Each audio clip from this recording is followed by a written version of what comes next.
Oh, hi there. On June 16th, 2022, Stranger Things actor Finn Wolfhard dropped a bombshell on us. The TikTok page Netflix Geeked posted a video where they asked some of the actors from Stranger Things what they geek out to. Eduardo Franco collects action figures. Caleb McLaughlin watches anime. Each W's in their own right, but they were all dwarfed by Finn's epic response. Finn Wolfhard geeks out to Lost Media. I know, this can only mean one thing. Mike Wheeler watches all things Lost, comments on every video, is subscribed with notifications on, and never forgets to like a video. In Finn's internet-breaking video, he mentions Nickelodeon Lost Media in particular. So this one's for you, my man. And it's got everything. Classic Lost Media from Nick's early days, urban legends, game show episodes that were banned by Nickelodeon, an unreleased pilot, and of course, SpongeBob SquarePants. So without further ado, here is just a glimpse at the wide world of Nickelodeon Lost Media.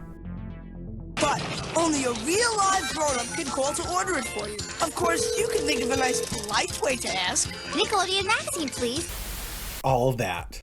I feel like I'm constantly blown away by just how much is lost in the world. And I'm even more shocked when I find Lost Media that I actually watched as a kid. All That was a seminal show for Nickelodeon and a gateway to sketch comedy for an entire generation of kids, while also launching the careers of Amanda Bynes, Josh Server, Gabriel Iglesias, Ken Mitchell, Nick Cannon, Denzel Whitaker, Jamie Lynn Spears, and it even started the sketch comedy career of Kenan Thompson, who is now Saturday Night Live's longest serving cast member. The show ran for 178 episodes from 1994 to 2005, with a 35 episode revival in 2019, and was a major success for the network. The show garnered a cult following, becoming one of those shows that people quote regularly. Hey, now what I eat for lunch is between me and my sweet tummy, now back off! And would have a long-lasting effect on the network, with its spin-offs The Nick Cannon Show, Kenan and Kel, and The Amanda Show, which itself spun off to Drake and Josh. And one of its sketches, Good Burger, even got its own movie. When you have a show that is this influential and goes this hard, there is usually a home media release and an entire fan base that has every episode recorded. But All That never saw a release on VHS or DVD.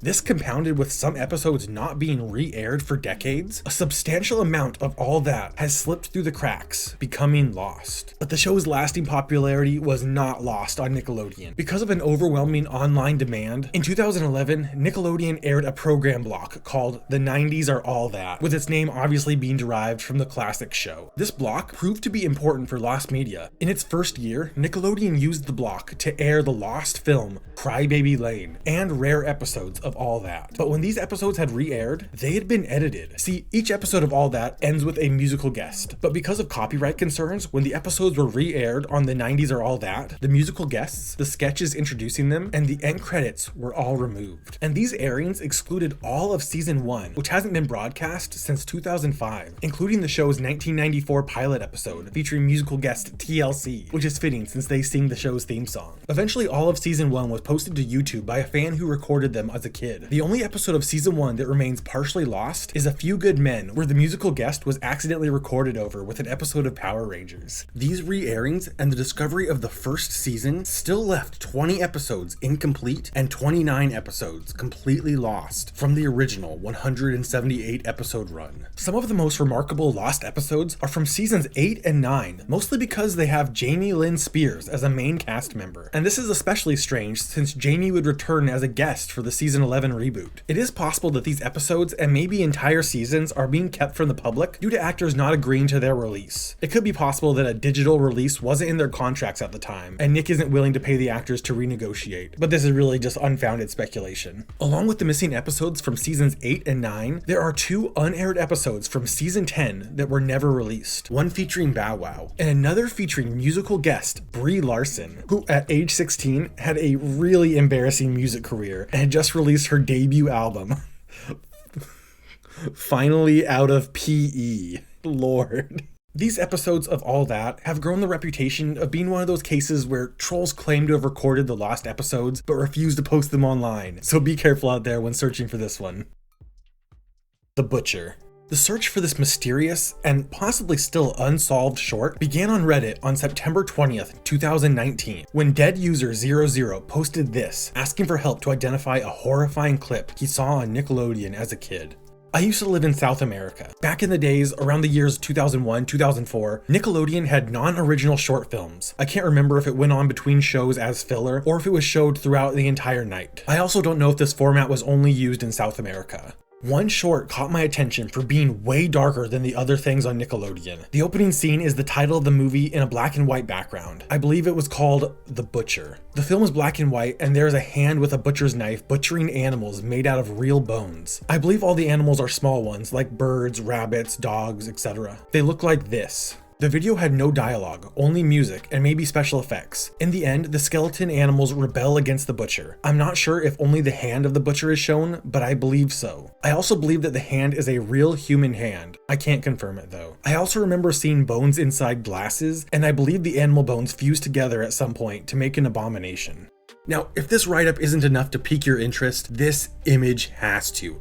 I believe the user actually made this themselves. Others came forward remembering the butcher, but no one could remember its actual name or come up with a video of it. Dead User 00 was able to rule out titles like Wienerville, 1988's Alice, Lupo the Butcher, the music video for Bad Man He Comin', various fan-made shorts that aired on Nick, and episodes of Courage the Cowardly Dog. Users also suggested the 2011 short film, Odokuro, and though Dead User thought the short looked like a copy of the butcher, it was released in 2011, not in the time frame that he would have seen it on Nickelodeon. Another bizarre short that Dead User 00 remembers airing around the same time was Strange Invaders, a 2001 Academy Award nominated short film published by the National Film Board of Canada. This brought up an interesting problem. The National Film Board was not directly associated with Nickelodeon, but it's since been proven that Strange Invaders aired on CBC, the Canadian Broadcast Corporation, and that the CBC would share programming with Nickelodeon on rare occasion. Dead User 00's post got so much attention that the National Film Board actually responded on Reddit, saying they were looking into the possibility of the short. Sadly, the only thing the NFB turned up was the Stone of Folly, that was not the short film being sought after. Eventually, Dead User 00 came to the conclusion that the butcher is likely Simon Pummel's Butcher's Hook, though it's missing key details from his original post. And I can only show you so much of this video on YouTube without getting demonetized, because it's pretty messed up. It really does not look like something that would air on Nickelodeon, and it's yet to be verified if the short ever appeared on the channel in any region. All in all, the case sounds very similar to the real bones that were used in the making of Poltergeist, and the real bones that were used in Disney's Pirates of the Caribbean ride in the 60s.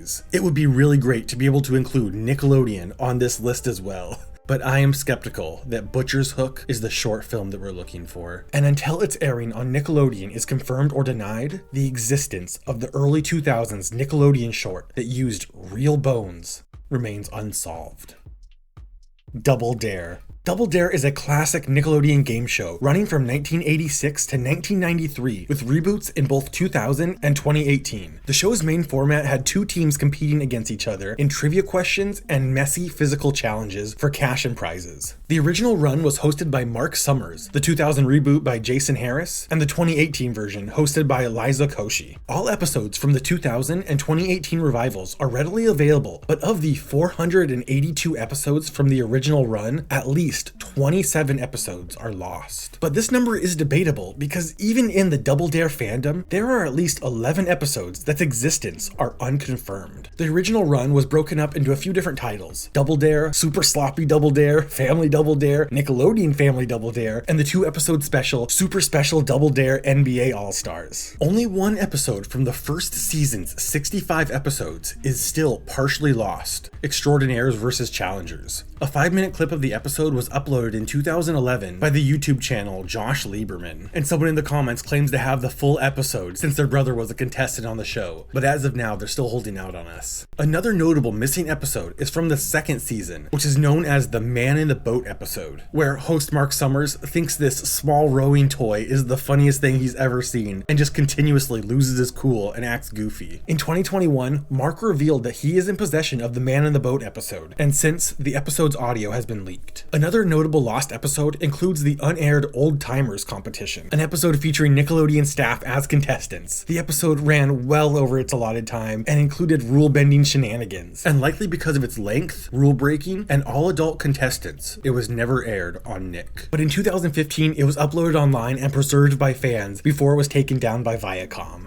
In addition to these few episodes that did air but aren't found, are the highly sought after unaired episodes of Double Dare that we will probably never see. In one of these unaired episodes, a kid violently falls down the sewer chute, and Mark thought the kid had died. Luckily they didn't, but after the show, the kid's father, an attorney, threatened to sue, demanding the show award his son the obstacle course's prize, a big screen TV. They of course obliged, but made sure that future kids on the show did not have parents who were attorneys. There is only one episode in Double Dare history more infamous than this. This episode included a kid with brittle bone disease who lied about his condition to get on the show. He of course got injured, breaking his arm on the obstacle course, and in Mark's own words, his bone went through the skin, and Mark had to leave the set almost puking. The episode was never aired and never will. And even with the show's release on Paramount Plus, there are episodes that are still missing. Nickelodeon! Gibby, the unreleased pilot. iCarly was a massively successful show, airing on Nick from 2007 to 2012, starring Miranda Cosgrove, Jeanette McCurdy, Nathan Kress, Jerry Trainer, and series guest turned main cast member Noah Monk as Gibby. And it's hard to overstate just how big this show was. Like 4 of the top 10 most watched episodes in Nickelodeon history are iCarly episodes. And the episode I Saved Your Life is still the second most watched premiere in the network's history, with over 11 million views. The show's popularity led to Jeanette McCurdy getting her own spin-off alongside Ariana Grande in 2013's Sam and Cat. But there was another iCarly spin-off planned, one with Noah Monk in the title role, starring alongside a young Finn Wolfhard from Stranger Things. I'm just messing with you, this doesn't look anything like him. Sometime after iCarly ended in 2012, the pilot for a Gibby spin-off was written and filmed. In the unaired pilot, Gibby gets detention for bringing a weasel to class. In detention, he helps 4 kids who are being bullied. They then go to hang out at the Bixby Rec Center, befriending Flip, a Bixby employee. Since its cancellation, a few images of the pilot and its official logo have made their way online. And in 2019, parts of the script began to leak. There was even one Twitter user who claimed to have won the full script in a Nickelodeon trivia contest, but wouldn't post it for copyright reasons. The script was eventually posted in full by user Cinedox on the official iCarly subreddit. Images of Gibby's unaired pilot continue to find their way online today, and in 2022, YouTuber Quentin Reviews posted screen grabs of the unaired pilot to Twitter that he had gotten from a subscriber whose mom worked on the pilot. Quentin plans to release more images in an upcoming video. There's never been a reason given as to why Gibby was cancelled, but as much as I love the character, he honestly might be better suited for a supporting role. Honey, is it? Yup. Diarrhea. Invader Zim, the 3D test animation. Invader Zim is one of my most fondly remembered shows from my childhood. If you love this show like I do, you should find some episodes online. It seriously holds up. Invader Zim was an animated series that ran for just 2 seasons, from 2001 to 2002, canceled because of low ratings, production constantly going over budget, and its dark subject matter for Nickelodeon. But from this short run of just 27 episodes came an incredible cult following that still persists 20 years after its cancellation. The fan base is so relentless, they were able to get a 2015 Invader Zim comic series, a long-awaited movie in 2019, and they're still not satisfied, continuing to push for a series revival. The show was made by Joan Vasquez, beginning with a pitch pilot in 1999. During this time, the voice of Zim went through a few changes. Luke Skywalker himself, Mark Hamill, was originally hired to voice the lead, but was changed to famed voice actor Billy West before the pilot was shown to executives. After the pilot, they would recast Zim one last time, finally settling on Richard Stephen Hotwitz for giving such a unique voice to the role.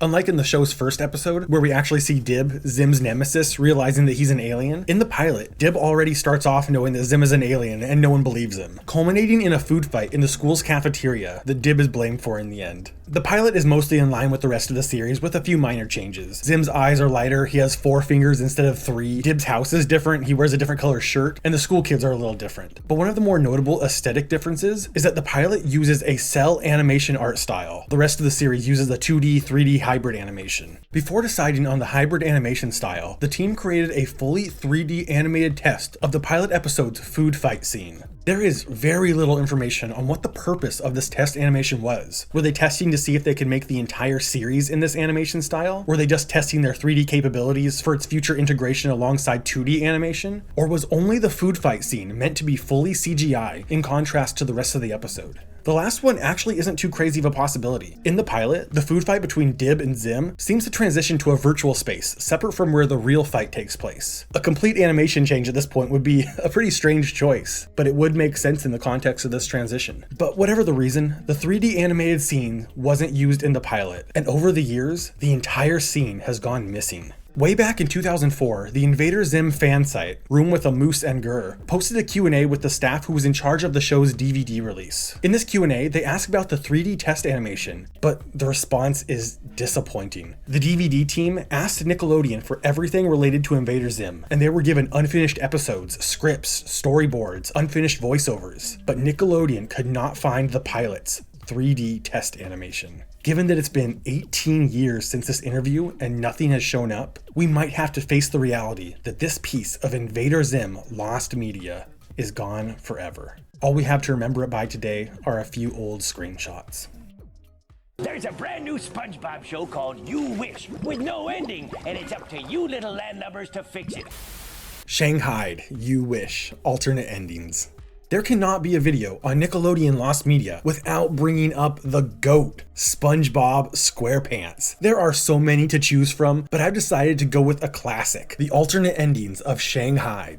In the classic episode, an anchor crashes into SpongeBob and Squidward's houses, leading to the two, alongside Patrick, to climb the anchor to investigate, finding it to be attached to the Flying Dutchman's ship. The episode ends with the Flying Dutchman getting fed up with the trio, deciding to eat them. The Dutchman gives them 3 wishes, 2 of which are promptly wasted. And when the episode airs today, SpongeBob is given the final wish, making the Dutchman a vegetarian, but he counters by turning them into fruit, ending on a psychedelic bus. Probably one of the stranger endings of SpongeBob, but definitely not the strangest. And if you see the episode airing today, it will be called Shanghai. But when it premiered on May 1st, 1999, the episode was called You Wish. The episode was hosted by Patchy the Pirate in live action segments played by SpongeBob voice actor Tom Kenny. And on that fateful day in 1999, you were asked to call a number on screen and vote for who gets the final wish, Squidward, Patrick, or SpongeBob. In the original airing, all wishes were shown in order from least to most votes. Patrick placing 3rd, Squidward placing 2nd, and SpongeBob, of course, placing 1st. But all endings can be seen on various SpongeBob home media releases. But what isn't included are the now lost live-action Patchy segments if Squidward or Patrick had won the vote. It was long believed that Nickelodeon knew that fans would obviously vote for SpongeBob, so they never made Patchy segments if the other two won. But this was disproven in 2016 when YouTuber Dark Lucario 3000 uploaded the unused clips of Patrick and Squidward winning the vote in Spanish. For whatever reason, these clips randomly aired on Canal 5, a public access TV station in Mexico, proving that alternate live-action segments were filmed.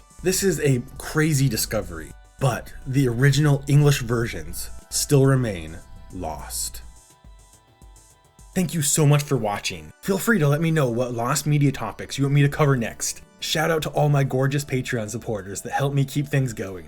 This is Mike with All Things Lost. See you soon.